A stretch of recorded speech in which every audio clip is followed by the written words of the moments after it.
And WBT.com. Charlotte's Morning News. WBT News Time is 7:40. We talk a lot about cooking on the show because everybody likes to eat, and we are pleased to welcome in Christopher Carnrick, who is the co-author of Dinner for Six at 8. He joins us live on the Newsmaker line here on News Talk 1110 WBT from his home in Spain. Buenos dias, Christopher. Buenos dias, Don. How are you? I'm splendid, thank you. So, Christopher, do you eat paella every meal? No, but you know what? I have to tell you, paella is Spain's one of their only fast food that we have here, and it's a great way to clean out the refrigerator. I'm always curious about different cultures' penchant for a particular dish that encompasses all leftovers. I mean, you've got jambalaya in Louisiana, you've got paella in Spain, you've got solyanka in Russia. There's all kinds of things all over the world, and I find that just a fascinating style. Absolutely. And if you look back with culture and history, you can usually see, depending on the conditions of the people, how their culture and their cuisine evolved around that. It is. So you lived in Seattle for a while. I tell you that I'm an old geezer, and I remember one of the best meals I ever had was over 50 years ago in Seattle, and I remember the name of the restaurant, and I remember the meal, and I don't even know if the restaurant is still in existence anymore or was when you lived there, but the name of the restaurant was Canlis. Oh, Canlis, of course. It's still there.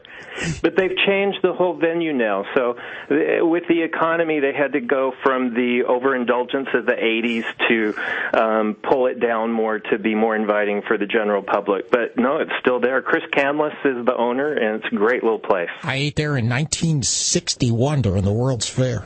Good grief. Or 62 it was. I think the World's Fair was there. So tell me, on this bio sheet here, I see that there's a couple of questions I wanted to ask you about, because I do the cooking in my house because I'm the one with a flexible schedule. And one of these things says, use 2 ingredients that cover up an overly salty dish so no one knows of your heavy hand. Hey, what are they? Well, you know what? First of all, everybody has a hiccup in the kitchen, but what makes it a disaster is if you don't have a backup plan. But if you accidentally put in too much salt, most people think, just drop in a potato and cook it. Well, sometimes you don't have a sauce that's big enough that's going to accommodate a potato. But what you can do is adding a teaspoon of sugar and a teaspoon of cider vinegar. What it does is it will mask the salty flavor. So it's not going to take all the salt out. I mean, your guests are still going to wake up the next morning all bloated, like, what happened? But that whole salty thing won't shock you out of your seat. Oh, man, that's a great idea.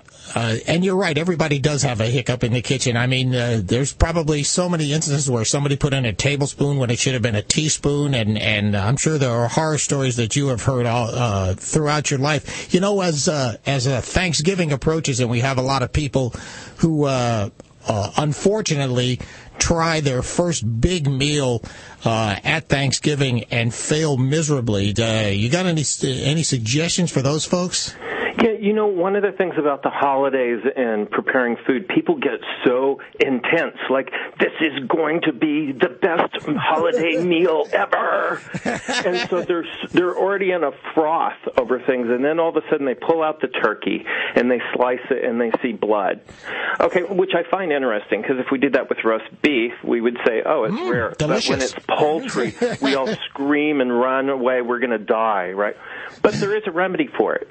So if you were to slice the thin slices, and if you have gravy, which most people have gravy with that, water down the gravy a little bit, heat it up, put the slices in there until it's a proper color, and then you can bring it out on the table. What about microwaving it? Is that an emergency solution, or is that anathema to you, the microwave? No, if you microwave it, then everybody will smile, and then they'll talk about you in the car, like, what was that?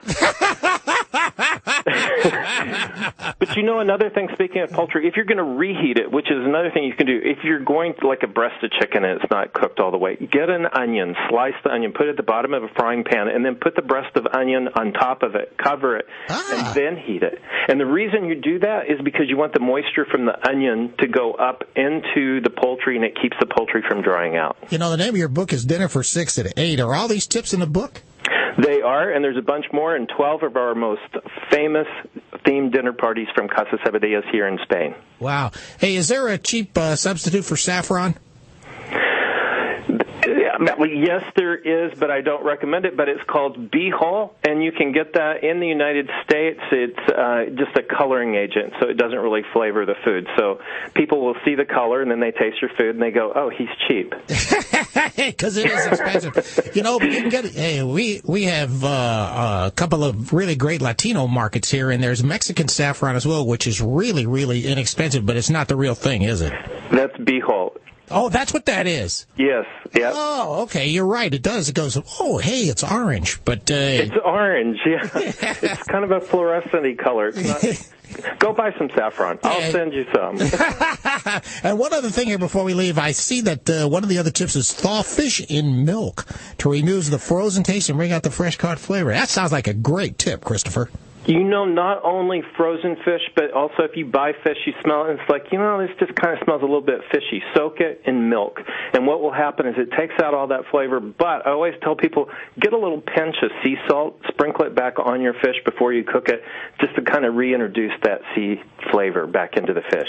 Well, the name of your website is learntocookinspain.com, and the book is called Dinner for 6 at 8, and I'm sure that it's filled with all these great tips and probably some darn fine recipes as well, I would guess, Christopher.